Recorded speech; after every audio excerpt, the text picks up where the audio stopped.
ಮಾನ್ಯ ಶಾಸಕರು ಎಸ್ ಪೊನ್ನಣ್ಣ ವಿರಾಜಪೇಟೆ ಕ್ಷೇತ್ರ, ಮುಖ್ಯಮಂತ್ರಿ ಕಾನೂನು ಸಲಹೆಗಾರರು ಇವರಿಗೆ ಪ್ರೀತಿಯ ಸ್ವಾಗತವನ್ನು ಕೋರುತ್ತಿರುವ ಶ್ರೀ ಸಿದ್ದಪ್ಪಾಜಿ ದೇವಸ್ಥಾನ ಬಾಡಗ ಬಾಣಂಗಲ ಮೈಲಾಪುರ ಕಮಿಟಿರವರು ಈಗಾಗಲೇ ಶಾಸಕರು ಬಂದು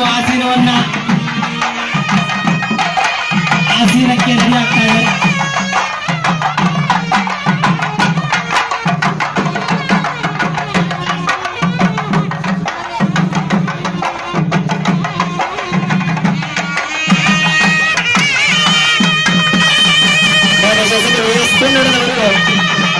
ಇವರಿಗೆ ಪ್ರೀತಿಯ ಸ್ವಾಗತವನ್ನು ಕೋರುತ್ತಿದ್ದೇನೆ.